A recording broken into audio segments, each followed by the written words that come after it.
Welcome to Life List, a birding podcast. Hello. Welcome, everyone. This is Life List, a birding podcast with Molly Brown, Alvaro Jaramillo, and me, George Armistead. Hey, Hello. George. We got a great guest with us today, and we do not want to waste any time getting the chance to talk to him. Today, we're chatting with Stephen Moss, who is one of Britain's best-known nature writers and broadcasters, now based in Somerset. He was born in London and read English at Cambridge before joining the BBC. His TV credits include the BAFTA award-winning Springwatch by BBC, The Nature of Britain, and Birds Britannia, while his best-selling books include biographies of the robin, wren, swallow, swan, owl, and starling, and 10 birds that changed the world. Like to hear about those, especially. Now published in 9 countries, these books are. He writes a monthly birdwatch column for The Guardian and is president of the Somerset Wildlife Trust. He regularly appears on BBC radios and has presented several Radio 4 series on birdsong, as well as the live webcams on BBC's Springwatch. A lifelong naturalist, Stephen has traveled to all 7 of the world's continents in search of wildlife. Stephen, welcome to the show. It is really an honor to have you here. It's an absolute pleasure, George. Thank you for inviting me. Yeah. Where do we find you today, Stephen? I'm in Somerset. It's tea time, just after 4 p.m. here on a very strange day. It's been rainy and windy and warm and all sorts of typical British autumn. We never quite know where we are, but it's the first rain we've had for about 3 months, so we're quite pleased, really. It's funny. It doesn't sound too different from here in Philadelphia today, actually. Yeah. This will get released a little bit later. We're recording mid-September, but very dry over here too. Yep. Yeah. Birds are moving here. How about there, Stephen? Yeah, I've just been away for a few days, which I'll tell you about in a second. But just before I went away, a pool in a field near us, a very sort of a field that's not farmed very intensively, put it that way. Somerset farmers have a bit of a reputation for not really working too hard. So hopefully it's not transmitted there. And that's good for wildlife. So a field where a water pump has broken has therefore flooded, and it was full of snipe and ruff. Oh, wow. And there were whinchats along the way, which is a bird we very rarely see now. Lots of swallows. I was on a little bike ride yesterday morning, and there were lots of swallows flying very low because it was a little bit drizzly. So yeah, it's starting. I'm off to the coast this weekend, but I've been away birding in Portugal for 10 days. Well, no, I haven't been birding in Portugal, sorry. I've been on a proper family holiday to Portugal, in which I managed to get 2 early mornings off and went birding. You squeezed in a little bit of birding. I always squeeze in birding. And we had black-winged kite, like your white-tailed kite, over the house a couple of times, and Iberian magpies, which are the very weird, inky one, in the garden. So it was lovely. Yeah, really nice. That's awesome. Yeah, Portugal is a fun place. Great food, great birds as well. It's got a lot going on. I hope you enjoyed some of the wines also. Oh, we certainly did. Mm-hmm. Now, does anyone in your family join you for birding, or are they sleeping in while you're doing your thing? Well, normally they're sleeping in. Daisy, my daughter, the youngest of my children, she did come out with me. She's 20. She loves coming for a walk in the country. She did say to me afterwards, she said, "It's the hanging about I can't stand." Someone once said, I took some friends for a walk once, and they said it was like going out with a small, inattentive toddler who kept being distracted by things. Because as you know, you go for a walk birding, and in an hour you might do a mile if you're lucky. And so Daisy felt that, but she came out and she enjoyed seeing things like, we saw Iberian chiffchaff, which was a lifer for me, and that's a pretty cool bird. Yeah. And, so yeah, we had fun. We enjoyed it. But no, generally they don't. But George, Daisy's twin, who's also 20, he's actually he's a birder despite himself. He's very good at it. He collects Pokemon cards, those things. And as his brother said, Pokemon is basically birding and vice versa. and he's not far off there. So yeah, he was interested in a few things as well. So yeah, we enjoyed it. That's awesome. Yeah, Yeah. it is. Okay, in the US, there are so many young people thinking how to say this because I'm slightly older, but young people in their 20s that are really into birding now. I Mm. mean, it's very popular. Is that happening at all over your way? It is. And it's extraordinary because when was it? Back in 2012, I wrote a report for the National Trust, which is I think it's Europe's biggest sort of conservation organisation based in Britain. And it was basically saying that it was following Richard Lou's book, Last Child in the Woods, this idea that children were not being allowed to go out on their own and they weren't therefore connecting with wildlife and nature. And the future looked pretty bleak, and I could not have been more wrong, I have to say. And I'm really delighted that I couldn't have been more wrong, because a year or two later, groups of young people started turning up at what was then the British Birdwatching Fair, now Global Bird Fair. And we were really surprised because normally there were kids there and then everyone else was basically over 40.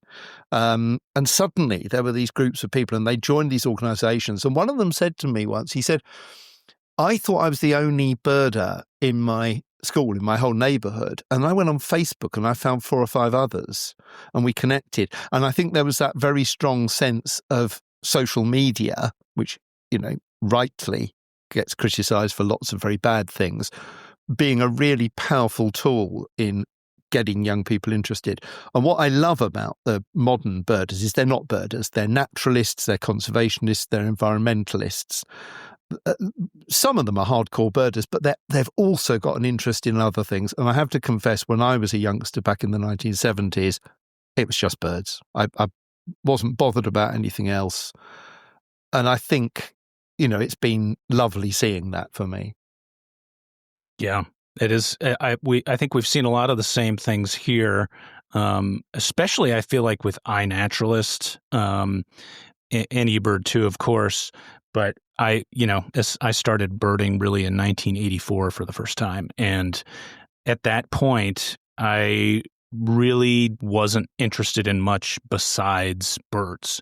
I had a little bit of an interest in herps, and that was about it, and the few other young birders I knew at that time, that was it. We were kind of down the birds rabbit hole. And yeah, I just feel like there are so many resources now that everybody sees, wow, there's not just this one cool thing you can see, there's like a gazillion. And it really makes it a much more fun and rich experience overall. Absolutely. I think the other thing that's happened, and I was on a recent webinar with Kat from Birdability, and we were talking about inclusivity, particularly diversity, of course, as well. But I think birding, when I grew up, was very male. It was older men. They weren't particularly friendly even to younger men, and they certainly wouldn't have been friendly to any women. It was a very... socially, it was quite a wide-ranging pastime. It wasn't very class-based like a lot of pastimes in Britain. People did it from all sorts of social backgrounds, but they were almost all men. And that has changed dramatically, we have a lot more people of colour, not as many as we could have, but more than we used to. When you went to Bird Fair, you'd see a lot of people of colour, a lot of diversity, all from the exhibitors, because, of course, they come from all over the world. Amongst the punters, if you like, far less. That is beginning to change and is changing very rapidly, I think. And that's really good. And of course, like all these things, once people see other people like them, whether it's young people, women, people of colour, people with disabilities, they think, oh, well, this is for me then. It's not, I think that was always the problem, that it was very hard for people who were in any way different, whether that was age or gender or whatever. And I think, so that's great. And there are a lot of things to worry about in the world today, but I think the future of birding and conservation in terms of that generation is not one of them. Agreed. Yeah. Yeah, me too. I grew up in a situation in Ontario where birding, most of the birders I knew actually were naturalists, and there was a kind of keen naturalist background to your birding. And in fact, we found birding was the easy thing to do. The natural history was much harder. So in order, as young people trying to sort of kind of one up each other, we all tried to find something else that we kind of were good at that the others weren't good at. And it was interesting how that happened. I think it's shifted now. The natural history component probably left, and now it may be coming back due to iNaturalist. But it's also a place where if you're up in the woods in the summer, there's just so much to see in Canada. It's even anywhere really in Canada, it's like away from the city, you're in wilderness pretty quickly. So. Yeah, I've never been to Canada. I've been to the States a lot, but I really want to come because I was hearing about birding in Alberta recently, and it blew my mind. Spring in Alberta sounds fantastic, and it's not even on the radar of people here. So, I think, hopefully I'll get there at some point. I'm trying to work my way through everywhere at the moment. Yep, we can relate to that, I think. Yeah. Well, it's interesting thinking about kind of Canada and thinking about England. The amount of actually populated area in Canada is pretty small. I was surprised to see a stat recently that in England, something like over 50% of the country is in farmland. So up to 70% if you include things like forestry. Yeah, it's. I mean, Britain is a crowded country, and of course, a lot of the current right-wingers are saying we can't have any immigrants because it's too crowded. It's very interesting that the statistics don't bear that out at all. Something like 7% of Britain is considered urban in the sense of built up, and that includes parks and gardens. And in my experience, growing up in London, many of the best places to see birds are in cities in Britain. Mm-hmm. Farmland, as a friend of mine once famously said, an environmentalist called Chris Baines, he said, how do you improve the biodiversity of an arable field? And then he paused and said, build a housing estate on it. And he's right. Some farming in Britain, mostly in the east of Britain, not where I live in the west, is very intensive. Virtually no hedgerows, no insects, nothing. It's all sprayed. It's wheat and barley. And they, for lots of complicated reasons to do with the systems of rewarding farmers, or indeed mostly not rewarding them, we have a very broken countryside really in Britain. And moving from London to the countryside as I did 20 years ago, I was pretty shocked at what I found, because often there's more birds in the heart of London than there are in parts of where I live, although generally where I live is better than most.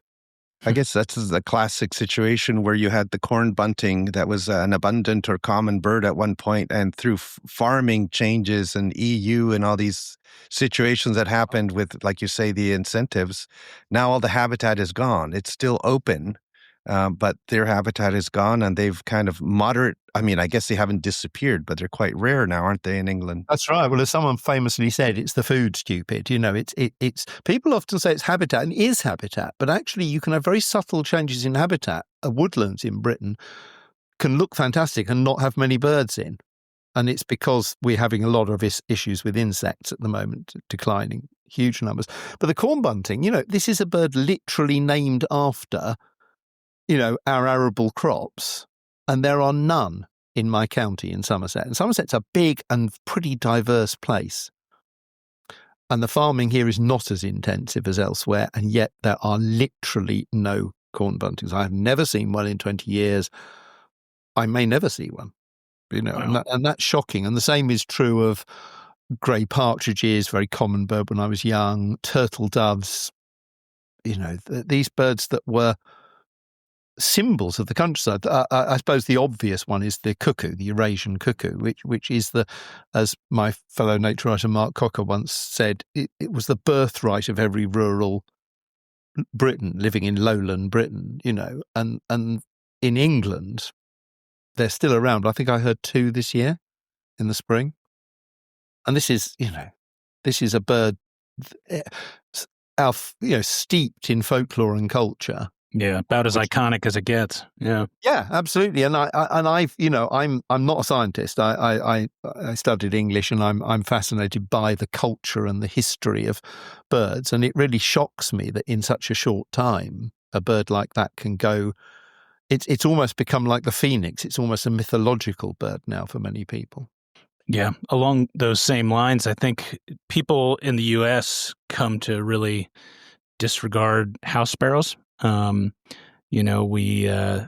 They're so abundant in many areas that they really are pretty much, regarded as vermin around here by not everybody, but by a good number of folks. And yet in much of their range in England, and I gather elsewhere in Europe, they're also in decline. Is that right? That's right. And of course, it is, to be fair, it's an introduced bird, a non-native bird to you, isn't it? Like the starling, which I wrote a biography about recently. That won't be a bestseller in the States. But yeah, funnily enough, in Portugal, sparrows were everywhere, big flocks of sparrows. When I was a kid, there were such big flocks of sparrows in the suburbs of London, in ordinary lanes along farmland. I mean, not anything special. I'd see perhaps flocks of, 300 or 400 sparrows.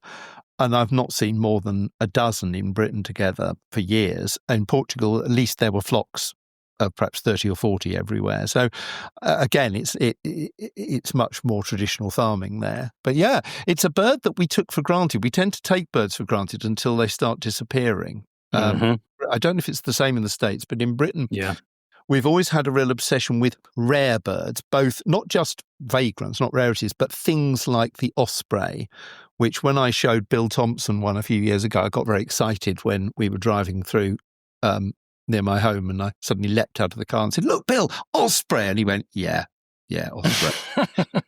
In a way only Bill could, bless him. And I was like, no, they're really scarce here. But of course, ospreys are much commoner than they used to be, and that's a good thing. I love them. They're great birds. But we took our eye off the ball after the war with farming, and birds like the house sparrow, like the partridge, the yellowhammer, corn bunting, really plummeted. Sparrows, we've still never quite worked out why. It's to do with their very sedentary and colonial nature, I think, that you either get loads of them or none. But they're coming back in London. I was in London recently, and I saw some at a little new nature reserve that had been created out of an old reservoir, and I was really surprised to see a flock of sparrows there, because they'd virtually disappeared from London. So I think they're on their way back, which is good. I really like them. I mean, obviously, around here they can compete with other native species, and that can be a problem. But I like flocks of house sparrows around here because they can hold other sparrows at times, or dickcissel, which is kind of like, at this point right now, my currently most wanted yard bird, because it's possible. Like I could get one. And sometimes you'll find them foraging with house sparrows, but also just because that family of the Passeridae family is just there's such a great group of birds there. Yeah. I loved looking for some of the ones in Africa. Desert sparrow in Northwest Africa is, an amazing bird to see. And, the landscape you have to go to see it in. And then, it's this beautiful kind of cream white bird. Absolutely. And yeah. I was traveling to the Falklands a few years ago on a trip, and we couldn't stop at Ascension Island because there's something wrong with the runway. So we stopped at Cape Verde, and I was sitting in the cafe at 5 o'clock in the morning, and this sparrow hopped up next to me, literally on the chair next to me as I was drinking a coffee and trying to stay awake. And I thought, oh, that'll be an Iago sparrow, an endemic to Cape Verde. It's like the easiest tick I've ever had. Wow. But yeah, they're beautiful. But, you talk about your sparrows, George, even on this trip to I was in Arizona recently at the Southwest Wings Festival, and I must have seen, I think I saw about a dozen species of sparrow, most of which I've literally never heard of. I'd actually never heard of five-striped sparrow. In fact, the only bird I missed on that trip, the only target bird I had was black-chinned sparrow, but I'll see that somewhere else. But, I see so many sparrows. And then I looked in the book and thought, there's another 20 that I've still not seen or only seen perhaps once, I don't know how you Yeah. do it. I mean, that classic, they all look the same. I mean, they don't, but they're tricky if you're a visitor. Yeah. I think Sorry, go ahead, Al. Yeah. No, I think that is one of these things we've taught ourselves, that they actually do look the same. But in fact, when you start looking at them and their diversity, and especially if you go into Mexico, where there's a whole bunch of other New World sparrows, they're actually quite distinctive in many ways. I mean, I've found, like, we worry here. New birders say, "Oh, well, the fall warblers are tough, the sparrows are tough," and I say, "Well, yeah, go to the UK, go to Europe, and try to sort out warblers. That is tough, That Well, is tough. with warblers, None of this course, here. Yeah, I The mean, we real always warblers. laugh at the confusing fall warblers thing. It's like you literally name them after what they look like. Yellow, black-throated green. I saw black-throated grey in Arizona. What a beautiful bird, very underrated bird. Blue-winged, golden-winged. It's like your herons, reddish egret, snowy egret. It's like someone's really thought it through. Whereas here, they're called things like chiffchaff or blackcap. And I during the COVID lockdown, when we were finally allowed out, I had a competition with a friend of mine to see who could get all 10 of the local warblers that occasionally, you don't normally get more than about 8 around here in spring, but we had 10 that year. And I think I beat him, and I got them all by 8:30 in the morning. But the trick was I didn't see a single one. It was all on song. And I'm not that good at that song. But the one asset our warblers have is that their songs are really very distinctive. And we don't have as many as you. Again, we saw 25 species of warbler in a day, I think, at McGee Marsh. Yes. I think I've probably seen about 25 species in Britain ever. Wow. Yeah. Maybe less, actually. Can I ask a question, if I'm wrong or right on this? But I've always thought that sort of North American birders have a real affinity to New World warblers, partially because of migration and the color and just the kind of boom, when May it happens, especially in the East. I've often thought that in the UK in particular, that same role, like we were talking earlier about culture, that is the waders, the shorebirds kind of do that for you all. Is that the case? So you sort of they come in and they have colors and they're different, and it's a sort of like, wow, they're back. Yeah, I would agree. The difference being that you get your New World warblers in the garden, in the backyard. People must see them and go, wow, what's that? Even non-birders, a bird like a yellow or whatever. Whereas waders, of course, shorebirds, we have to go to a place to see. So I think culturally it's less important. Warblers, when I was a kid, I was until I was in my 30s, I was hopeless at birdsong. I just didn't learn them. And I must have missed so much. And I remember seeing my first blackcap and seeing my first chiffchaff. I'm probably hearing a chiffchaff, which is the one I could identify because it sings its name. But for me as a kid, waders were the big thing. I loved going to places and seeing them because they were special and different and exotic in a way that most birds, I suppose, around my home weren't. Thinking about just seeing decline and noticing that, as we were talking about, and the reservoir that you were talking about earlier, I was reading some of your articles before we jumped on here, and we often talk about the differences in either being raised as a birder or currently living in rural or urban areas. And also, I think that does a lot to lend to how you're going about birding, because what you were just describing with that is, in your experiences growing up and looking at shorebirds, you're going out to seek something rather than, taking in what's closest to you. But looking at urban areas or areas that are left to rehabilitate, as you've talked about with these, old, what was I reading about? Was it called a brownfield? Brownfield sites, peat diggings, gravel pits, we call them. Yeah, I mean, that's where I grew up. I grew up next to gravel pits. I wouldn't have got into birding without those. Because a gravel pit was where basically they'd taken out the gravel to build the motorways or to build, buildings, and they fill with water, and then they would leave them, and they would just, within 20 years, they'd become this fantastic habitat, not just for water birds, but, just the habitat around them was pretty good. There were reed beds, there were bushes and trees and things. So, growing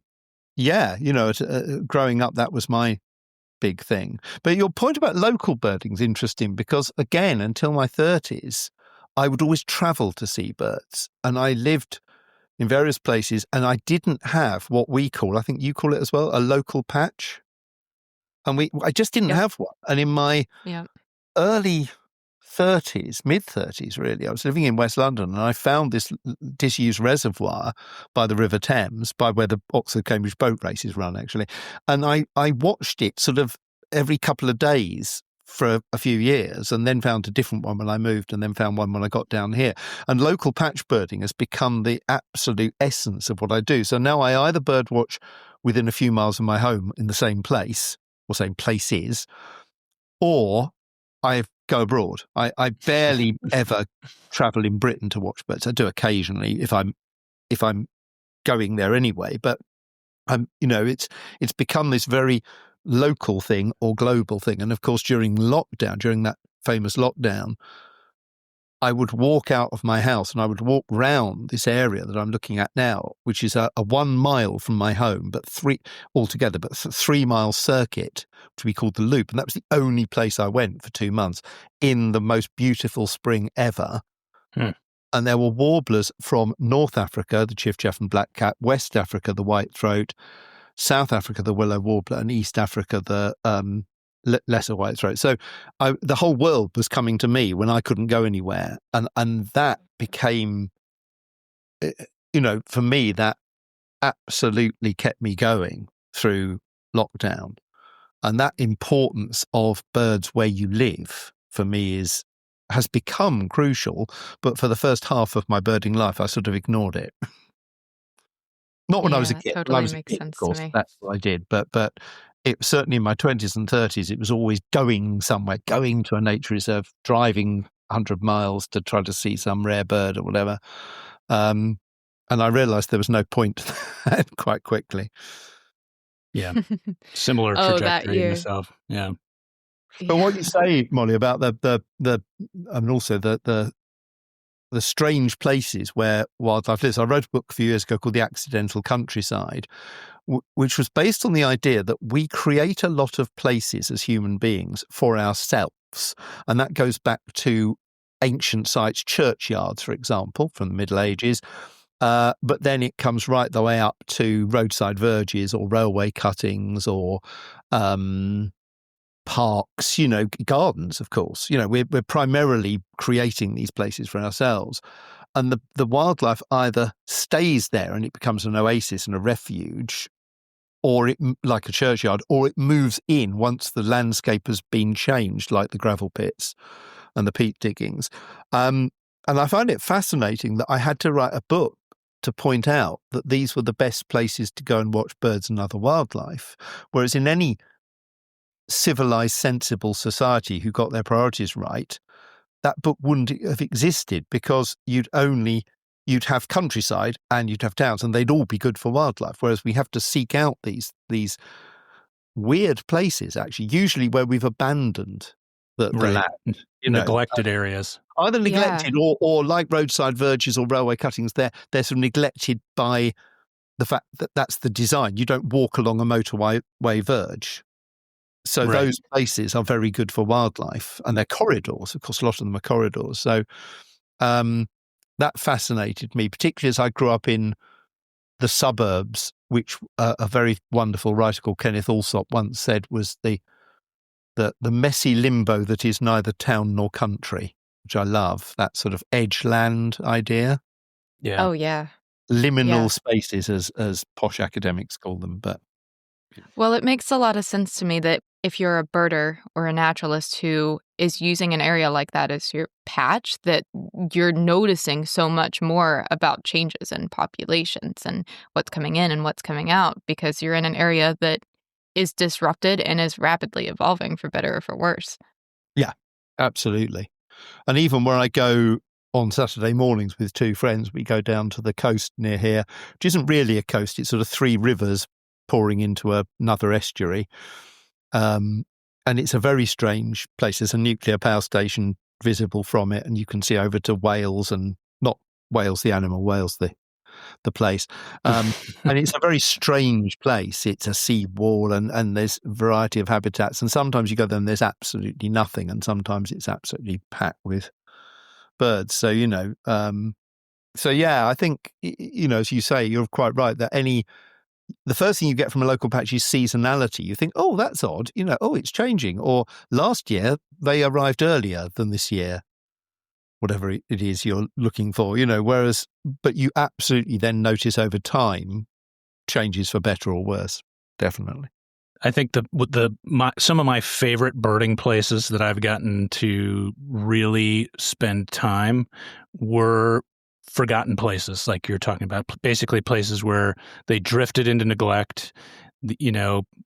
Plant life kind of just grew almost like a fungus, just kind of, and a lot of the times it wasn't like these were not necessarily healthy plant communities, but they were still good cover and maybe good for birds. And I always have said that if I was to think about some of my most enjoyable patches where I got to spend a lot of time, they were truly forgotten places, neglected, like a golf course that's been neglected for 3 to 5 years is about as juicy as it gets, because you're going to have some big trees, but you're going to have some shrubs, and then you're going to have a lot of grassland as well, because that's grown up.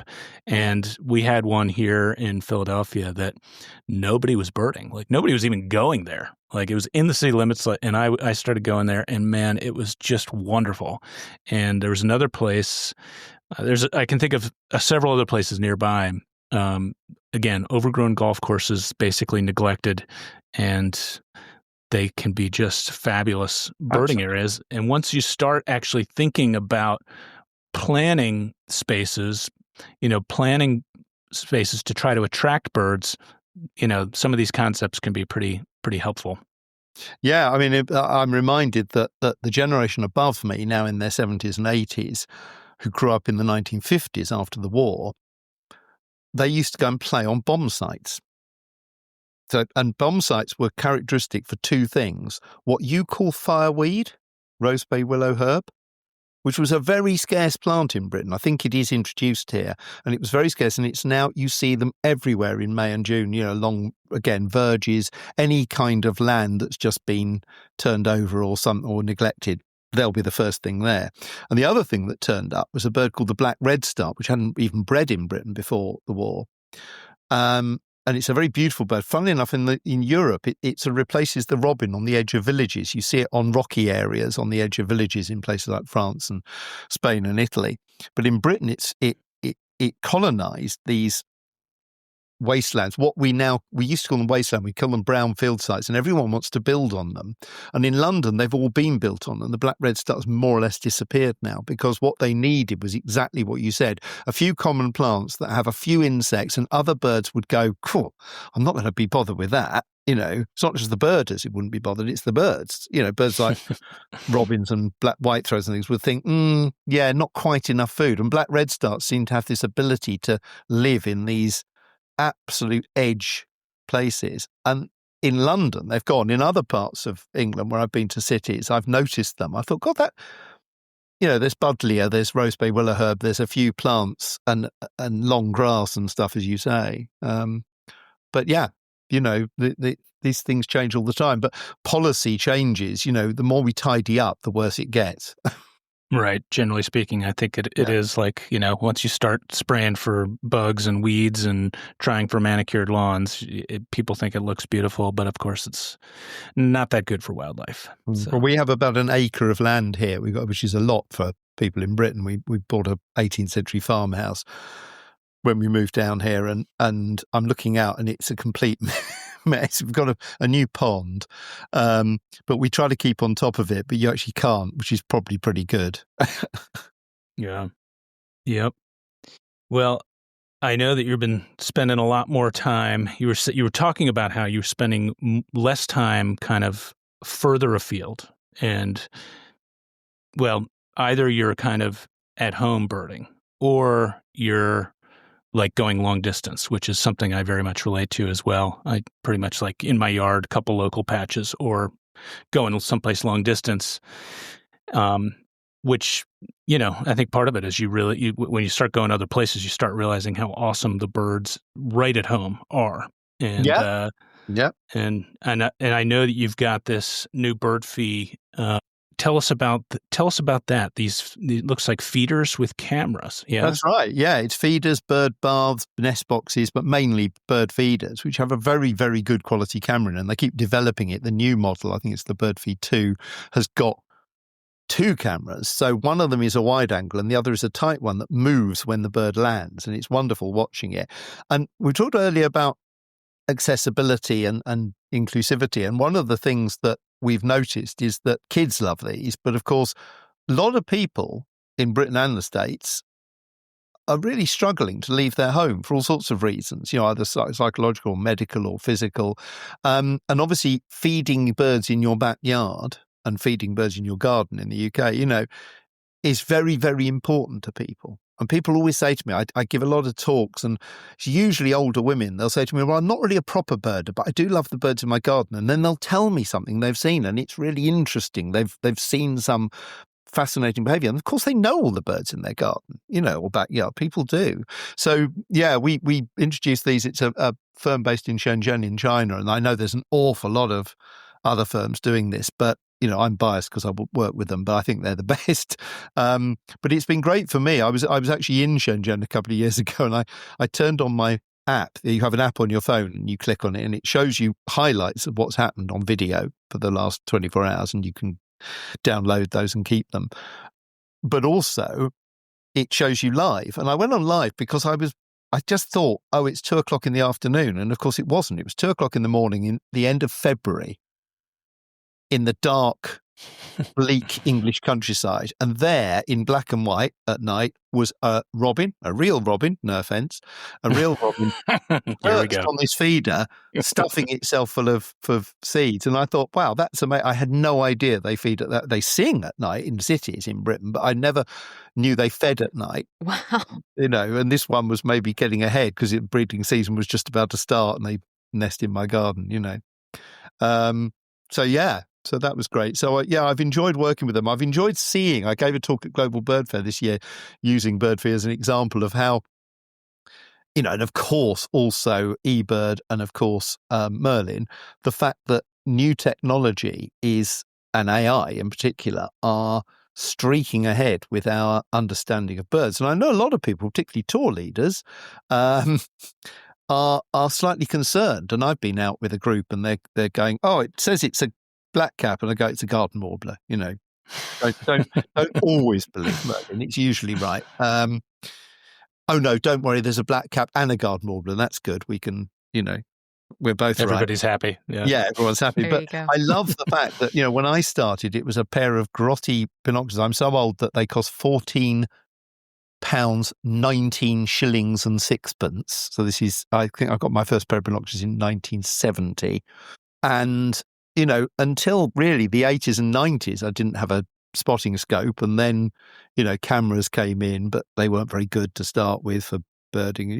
Now we all have all this fantastic equipment. And I think, the camera feeders are just one great example of something that improves our birding experience, particularly for beginners. And I'm very keen on getting people interested in birds.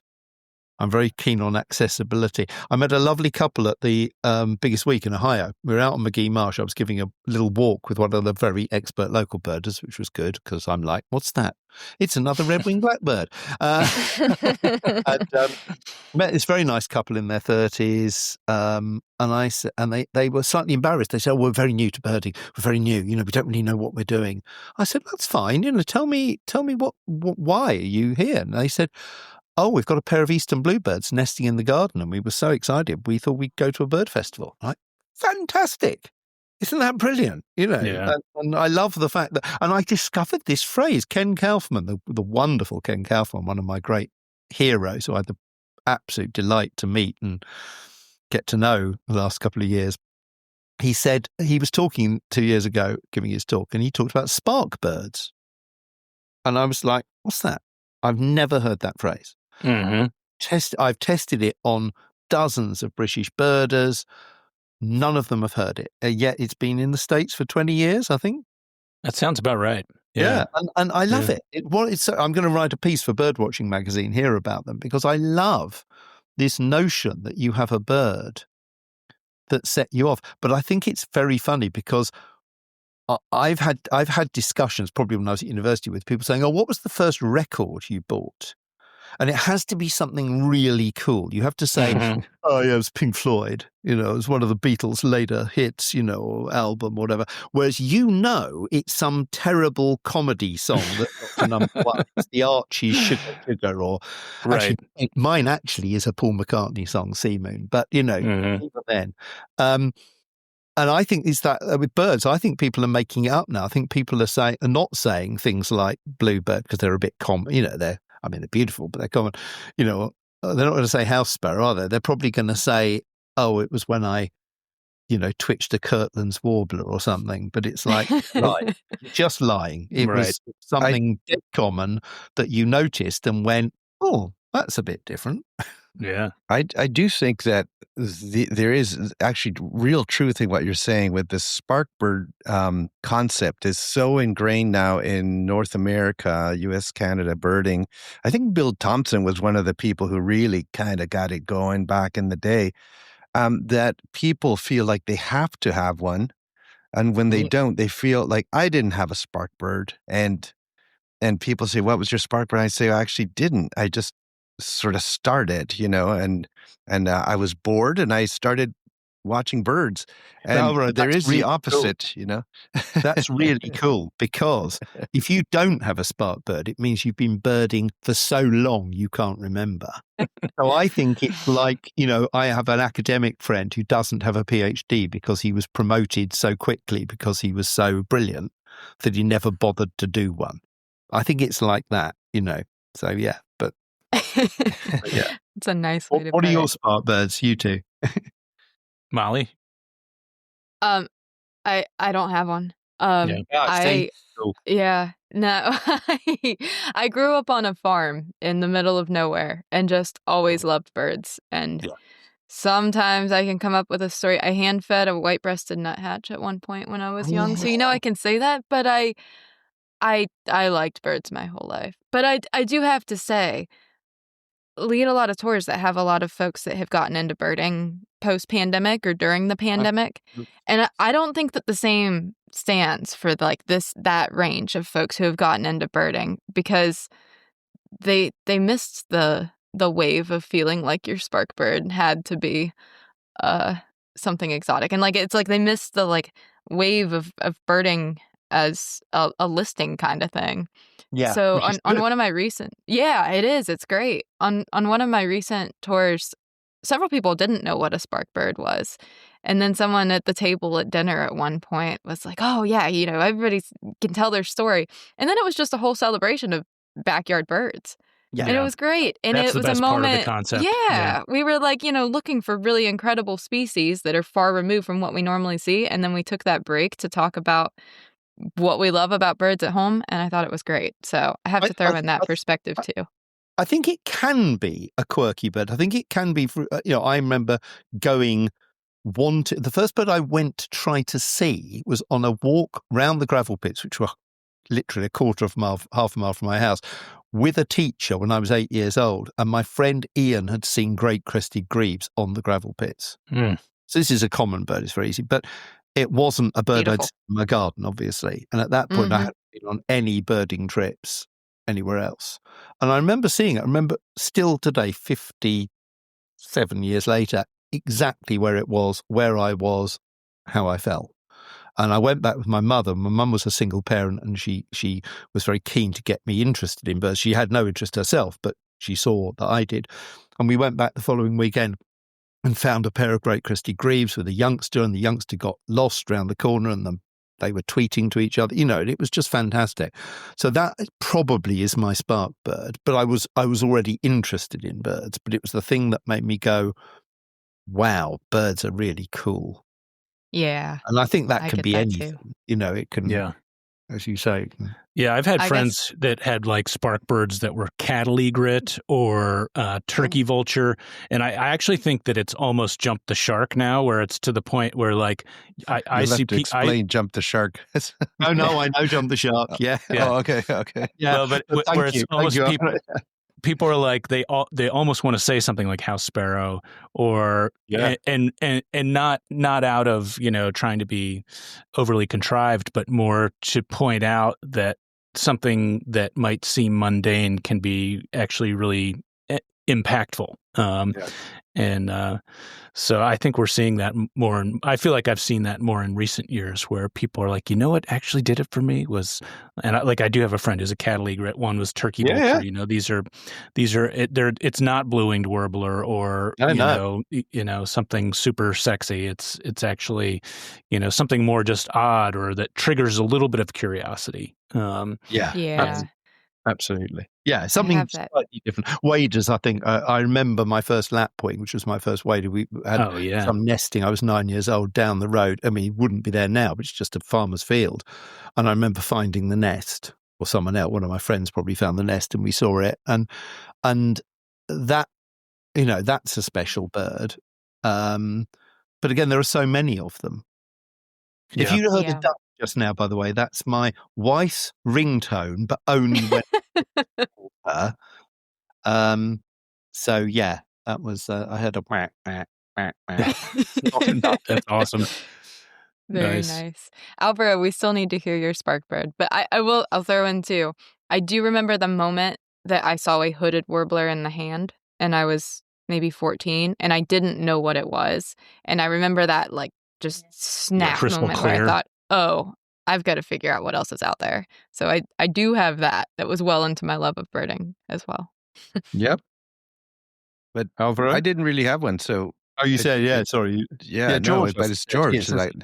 Yeah. I mean, similar to you guys, I hardly ever don't remember being fascinated by nature, but I have kind of a series, I would say. So like it, there were several different points where I remember being like, oh, there's like, this is tugging at me. Like this, like here's, I often talk about these couple brown creepers that I saw on like a super freezing day in like January or February at Bartram's Garden in Philadelphia on like a elementary school trip.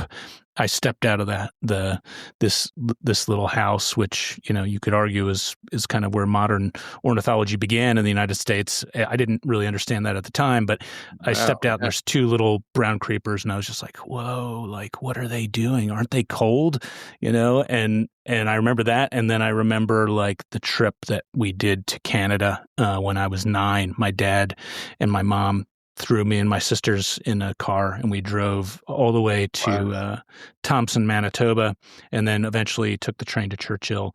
And along that drive, I remember seeing like my first blue-winged teal, which I'd seen ducks before, but I was like, look at that thing. It's like amazing looking.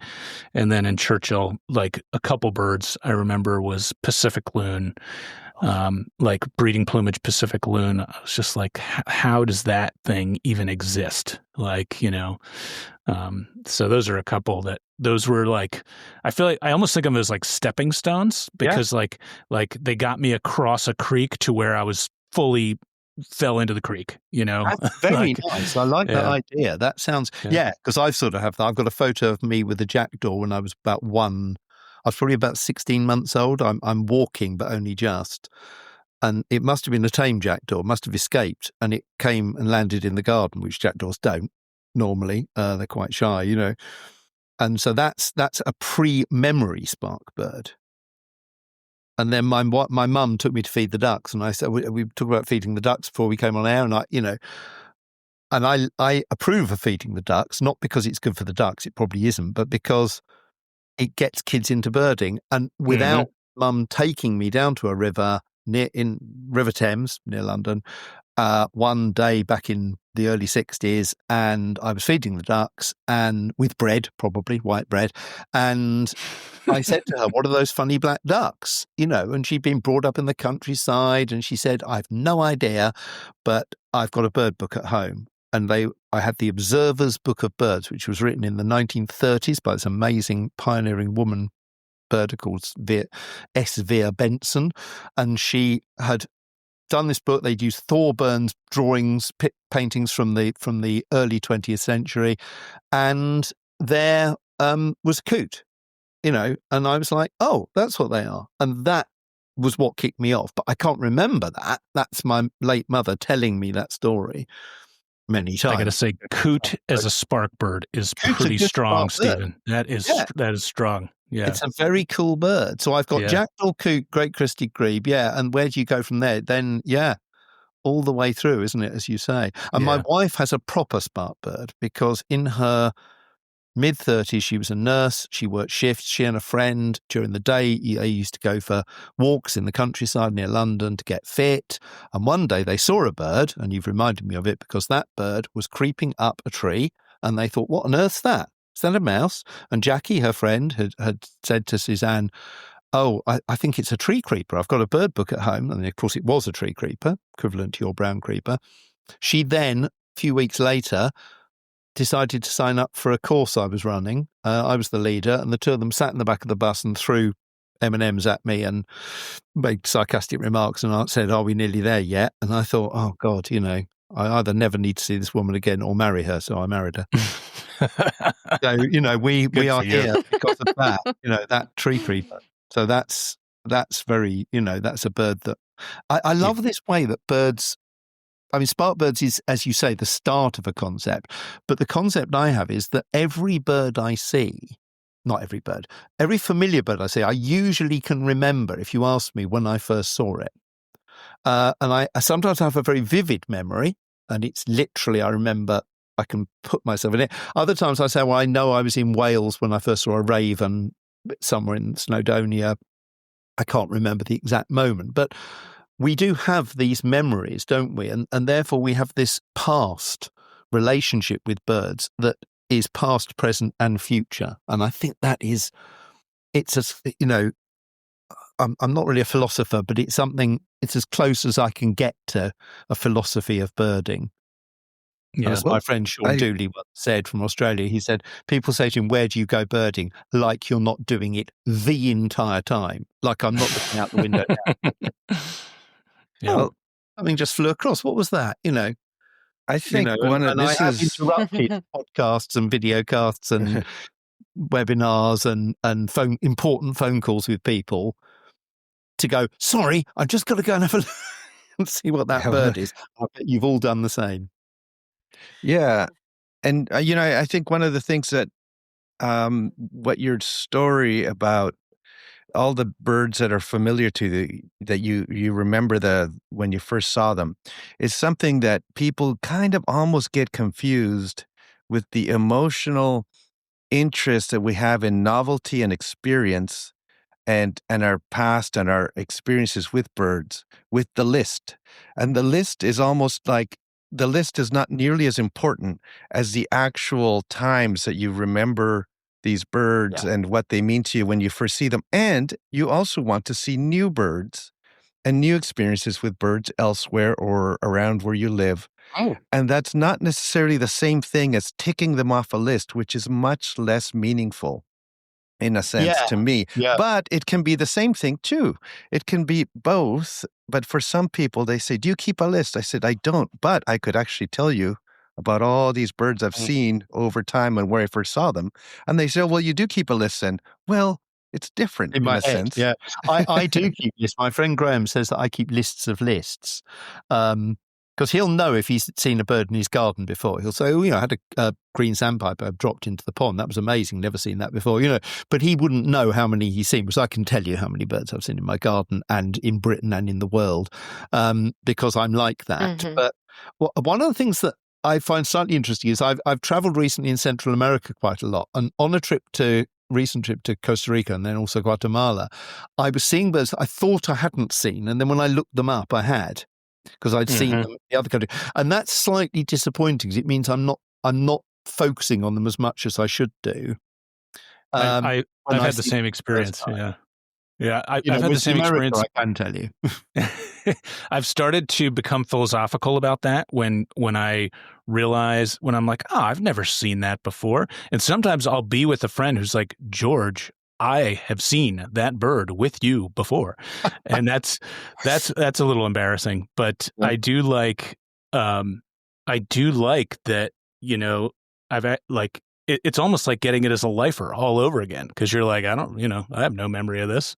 Yeah. There's also birds that you've always wanted to see that may be very exotic. I was in Bhutan earlier this year, and we were met at the airport by the wonderful Chub Zhang, the main guide there, who's just wonderful.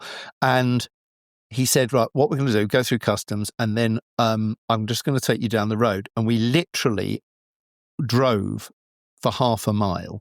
And we hadn't seen a bird at this point. We had not seen a pigeon. We hadn't seen a crow, hadn't seen anything.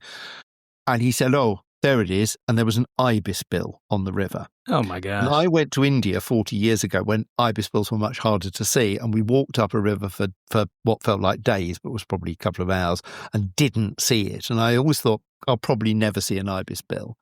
And then I saw it. So that was a more meaningful bird, because of the opposite of spark birds, which I think Alvaro was going to say, which is the nemesis bird. Mm-hmm. And I love nemesis birds because you have to, when you finally see a nemesis bird that you've tried for so many times, and you've walked up and someone said, oh, yeah, sorry, it just flew off, or your friend's on it and you can't see it, which has happened to me because I'm really, really bad at getting onto birds. And, I was in Costa Rica with Dominic Cousins, my friend, fellow nature writer, 4 years ago, and he saw at least half a dozen orange-billed nightingale thrushes, and some of them were hopping out onto the road. And I didn't even get a flash. I wouldn't tick a flash, but I didn't even see that. I turned the wrong way every time.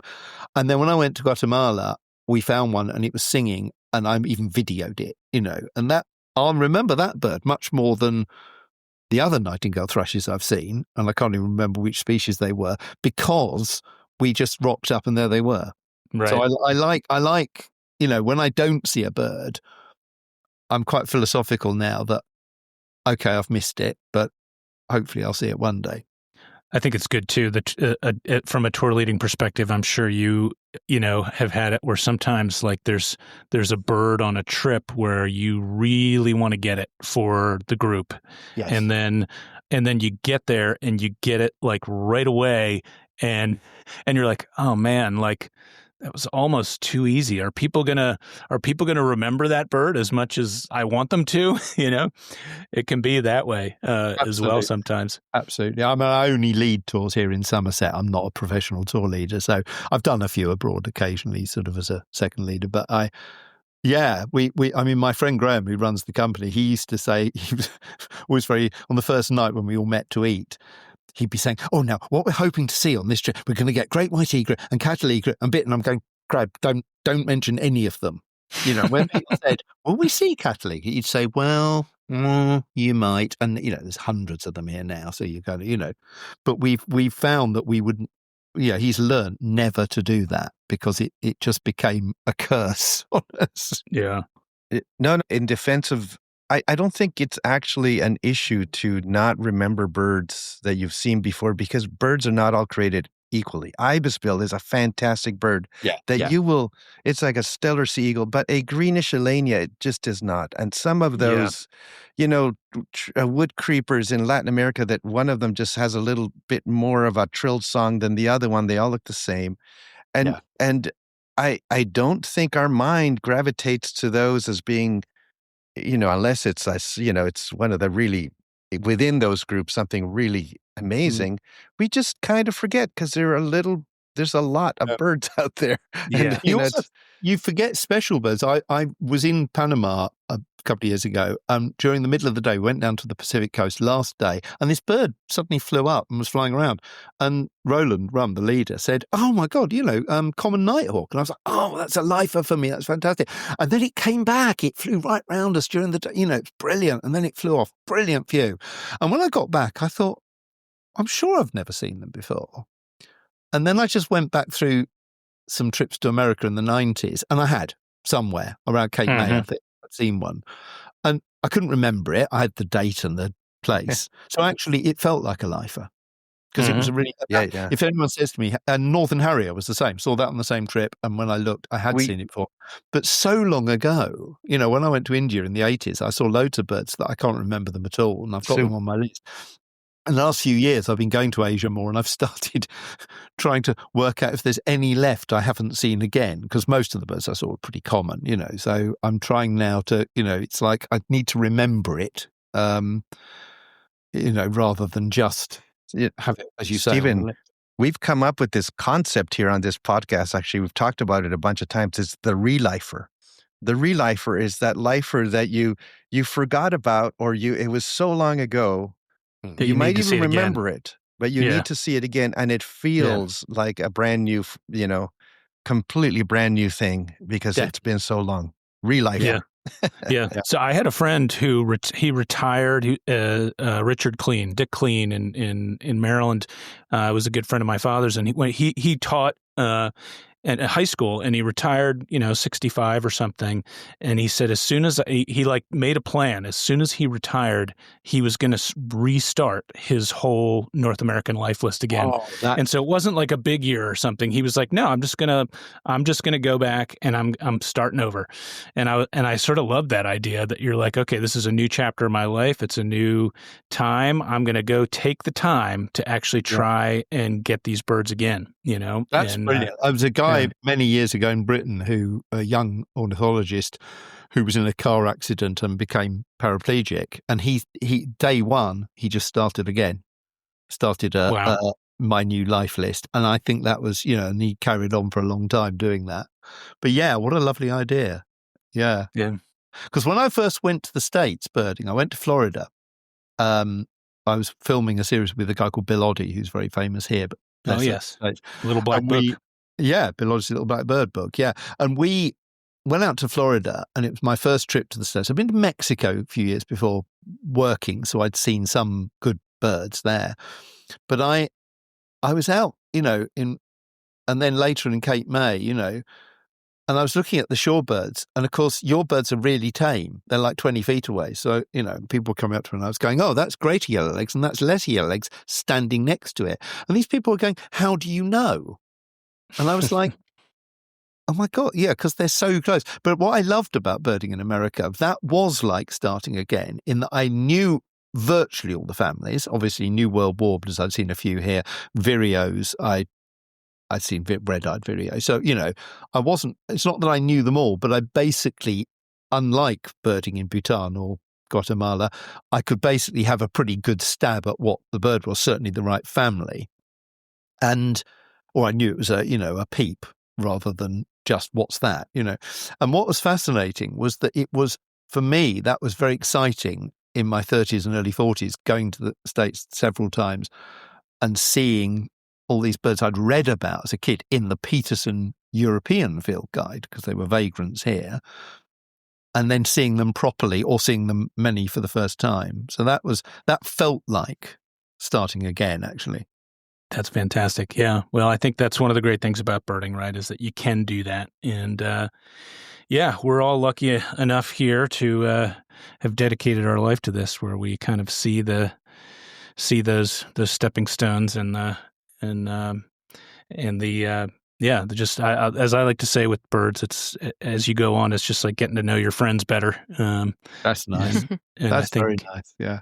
And we've all turned our hobby into our job. Yeah, which I resisted. Super lucky. I'm mid-30s when I started making TV programs on birds, and I just started writing a bit and started writing books then. And I'm really glad I left it that long, but I'm really glad I didn't leave it any longer. Yeah. Because it changed everything, I wanted to talk to you about your books before we sign off. I was curious when you started writing, because you have written a lot of books, and there are so many, including 10 Birds That Changed the World, that I think is in every independent bookstore here and Barnes & Noble. So I've seen it all over the place. It's doing really well in the States. I'm really pleased. It's sold over great. 20,000 copies, which is fantastic. Yeah. Wow. Really lovely publisher. Congratulations. Thank you. That's so cool. I was curious where you would suggest someone start with your books? If they're reading a book for the first time, where would you point them? I think it depends which sort of angle they like. The older I've gotten, my most recent books have all been they've really been cultural histories. So 10 Birds That Changed the World isn't really about birds. It's about humans and birds. And the theme, I used to teach nature writing, and we used to say, a friend of mine who's a publisher used to say, you've told me the story. What's the story of the story? So what's the book really about? And 10 Birds That Changed the World is really about when we mess with nature, it messes with us back big time. I can use a different word for messes, but I won't. But, and that's genuinely what the book is about. It's about, as the book goes on, it's about leaders, certain Chinese and American leaders who show hubris and, overweening pride and think they can control nature, and they can't. And particularly Chairman Mao in China, but there's others as well. And the stories in the book, are really about our relationship with birds. And if you want a book that's popular science, pure popular science, there's many, many other writers, including Mark Cocker, Tim Birkhead. Scott Weidenthal is probably the nearest to me in that he's fascinated by culture, and I love his books. He's written a history of birding from the American point of view. I wrote one from the UK point of view. But the book, people who say to me, what's your favourite book that you've written? Which is a bit like saying, what's your favourite child? And I try to avoid that. But you can say it for books. And for me, 10 Birds That Changed the World is the most recent, but the quirky one that I loved writing was Mrs. Moreau's Warbler, How Birds Got Their Names, which is available in the States. It's published by Faber, and it's sold quite a few in the States, but they didn't publish it there, but they made it available. And it's really, again, it's a history of humanity and language through bird names. With the obvious things like, as someone once said, a language is just a dialect that got lucky. And like that. Likewise, a bird name, people say to me, oh, we don't hear folk names anymore, do we? Peewit for lapwing, and you don't. It's not commonly used. And I said, what do you think lapwing is? What do you think chiffchaff and whitethroat are? And Wheatear. Whippoorwill and wheatear and Chuck Will's widow and so many bird names, particularly because birds were named officially from the 18th century onwards. A much higher number of American bird names are named by scientists, effectively. That's why you've got so many birds named after people, but we won't go there. But many of our commonest birds' names go back so far in time we don't know where they come from. Wheatear is a classic; it means white arse. It's an Saxon word. Red start means red tail. So I just found it utterly fascinating because I love language, and I got to go to Tanzania on what Suzanne, my wife, calls a jolly with my two best friends to go and see Mrs. Moreau's Warbler, which was wonderful, and 302 other species while we were there, because we had to, as one does. As one does. But yeah, so I've enjoyed writing these bird biographies, which are much shorter and simpler. I'm writing the latest one now on the puffin, which will be the 7th in the series. Again, they sell very well. I love the fact that on Amazon, if you write a serious bird book, lots of very serious people review it and they give it a nice analytical point of view, and they may say something very nice about it. Whereas if you go on Amazon and any other, and of course other places to buy books are available, but if you look at the reviews of things like The Robin, a biography, it says, my mum really likes Robin, so I bought her this book and she really enjoyed it, which is lovely. And I love that fact that the books sell mostly to non-birders, and therefore they sell a lot more because there's more non-birders than birders.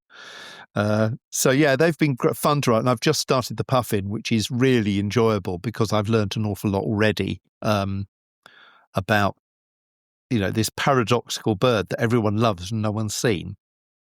Yeah, that is going to be that might be your best-selling one. We'll see. Puffins are it's interesting, pretty absurdly cute. Nice tuxedos on them. Exactly. Yeah. Little old men waiting to go into the club for lunch, as Bill Oddie said once.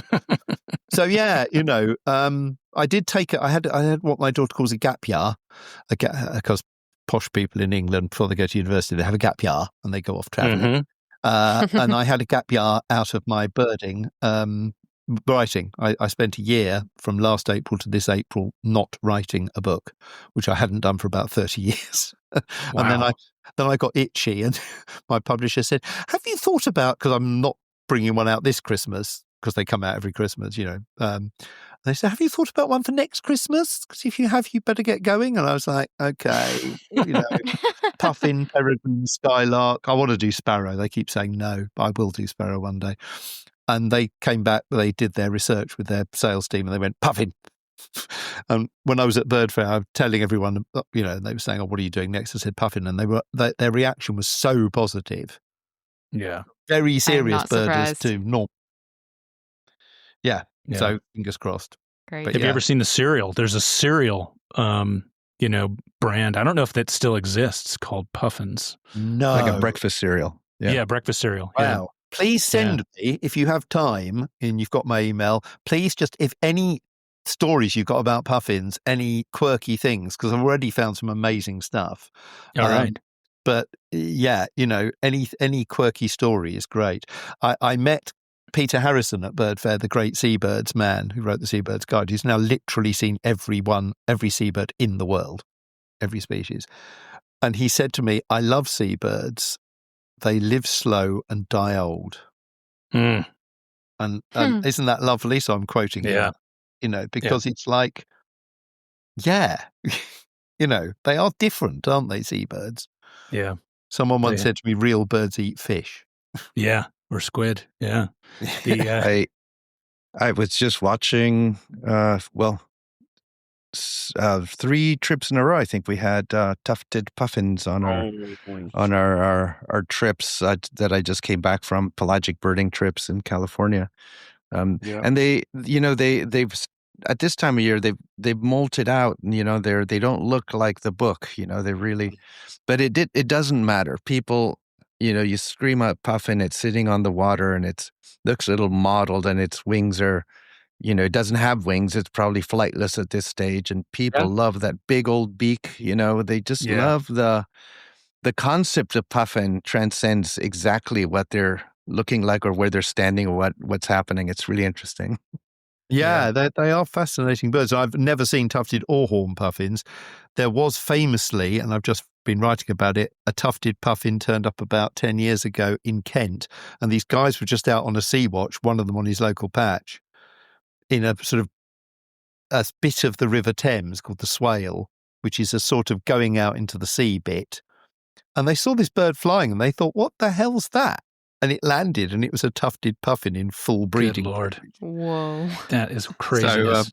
So, possibly the luckiest Stuff of bird as dreams. ever in Britain. But Yeah. Seriously. but I'm and people say to me, "You must come and see them." And I said, "Yeah, unfortunately, I have to deliver the book by the end of January, so it doesn't work that way. Because I'd love to come and write about it." I read James Fisher and Roger Peterson's account of seeing them in Wild America, which of course James writes because he's never seen them before, and that's brilliant.